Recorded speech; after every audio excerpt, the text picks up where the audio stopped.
some sunny Mind day. the gap.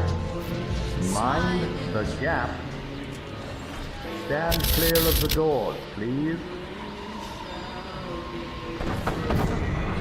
You've probably heard the story of America, the old world's last great empire, and the ruin it's become. Tales of its monsters and heroes are ubiquitous. The Master, the Enclave, the Legion, the Chosen One, the Sole Survivor, the Couriers. Their journeys and adventures have become a new American folklore. Stories passed on from the neo-tribals to the would-be stewards of old America, inspiring all.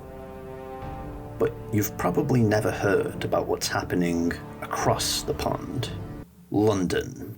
Before the war, it was the shining jewel of Great Britain, and one of the greatest cities in the world, until the bombs fell, reaping untold devastation and misery. Though if you ask the locals, the bombs caused millions of pounds worth of improvements.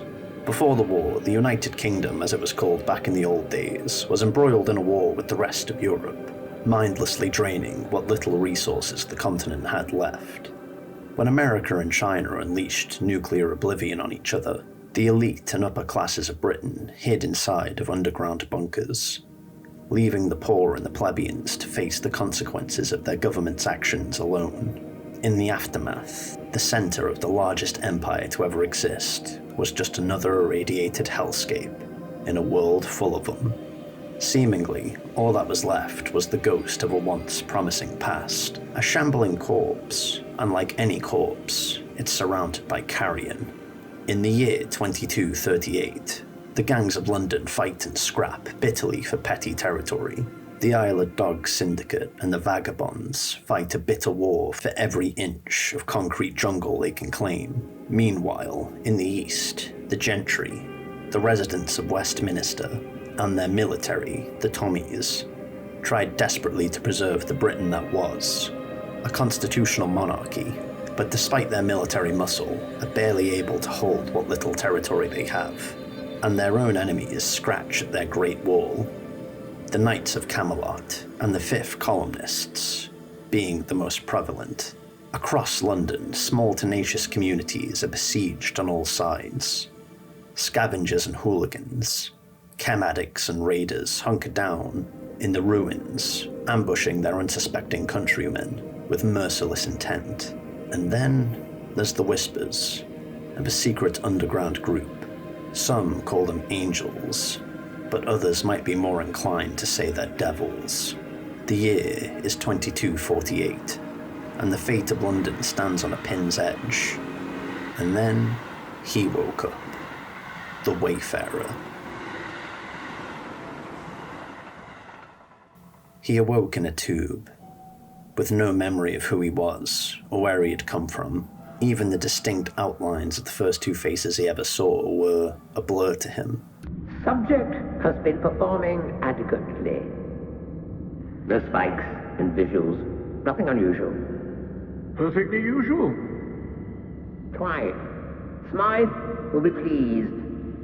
Not that they really came across as people that would ever be likely to leave an impression, other than disgust. But then, the so-called lab rat saw him, the man in the hat. Gentlemen, I trust everything is going well. Tremendously so. In fact, it may be our best work yet. Good. The subject looks ready for conditioning. Within a week or so, we can wrap up Phase 1. Thank you, sir. I'll set Phase 1 on autopilot. See that it's done.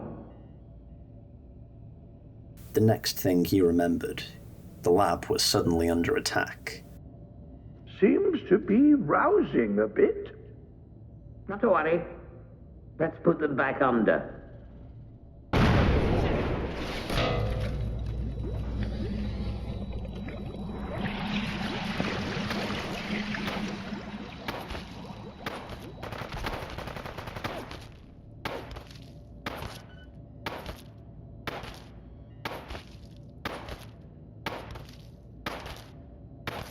The man's wardens were killed, and his tube was destroyed.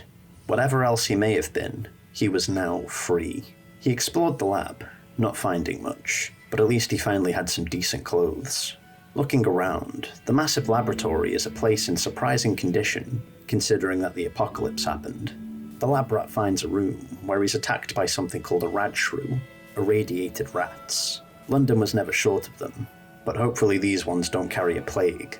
The lab rat takes everything he can find, and when he enters some odd testing chamber, his British instincts kick in. He immediately finds and loots teabags and the accompanying set. You never know when you'll need it.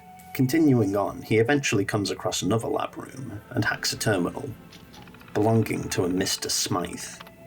Reading it, we don't learn much, only that this Mr. Smythe is apparently calling the shots around here, and he's repurposed some pre-war Robotech. We see the devices, Pip-Boys, something to be worn on the wrist.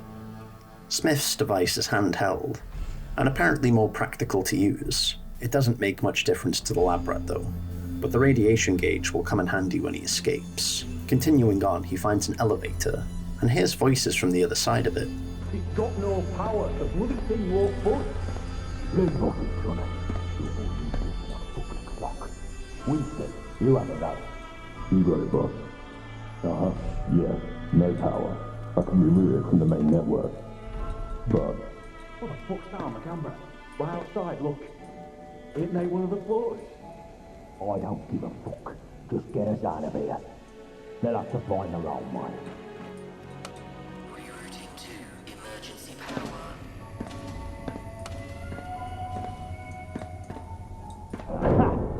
Onwards and upwards. The power goes out, but he's able to find a torch. The lab rat leaves the lab and is confronted by the man in the hat from earlier. He stares at us from behind the glass screen. Where are you going? I doubt you'll make it far, someone such as yourself. You were more useful as a lab rat. But alas, it seems I'm not long for this world. It's a shame, really. There was so much I wanted to do. Off you go, then. Be seeing you. Before we have time to ask any questions, the window shuts, and the room explodes, seemingly killing the man. Moving on, he finds himself in a vast cavernous building that stretches upwards. It's like being on the inside of a mountain. It's huge. The lab rat can only think, where am I, and how did I get here?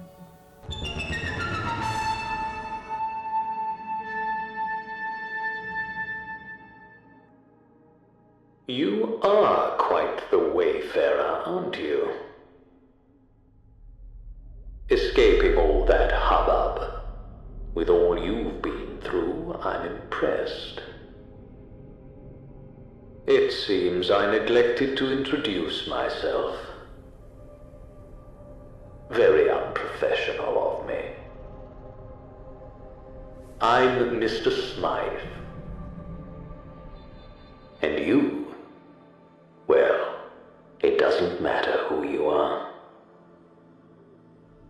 Now, I'm sure you have many questions, and perhaps someday I'll answer them.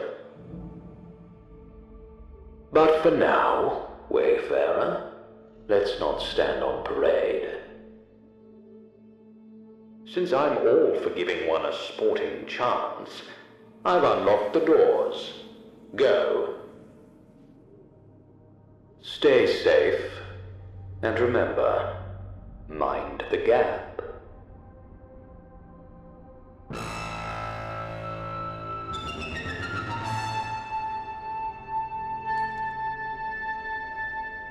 Nice of you, sir. The man discards the name Lab Rat and embraces Wayfarer. Exploring, he takes an elevator up. He finds not much in the way of supplies, but he does find another way down. No doubt some mad fool took that way when the bomb started falling. The Wayfarer decides to take the elevator. He soon finds himself in a desolate hallway. Old world stores are selling cakes and Halloween decorations. a holiday tradition supposedly meant to celebrate old world devils and demons. But the Wayfarer doesn't take a moment to reflect on why that would have been. Instead, he takes everything he can fit into his pockets. He finds some kind of security gate that only seems to accept tickets. Luckily, he has one. Putting it inside, he passes through and ascends the only unblocked passageway. He emerges to a storm. A train is the only shelter from it. He boards it, and without prompting, it begins moving. Where it's going, he doesn't know, but hopefully, it has an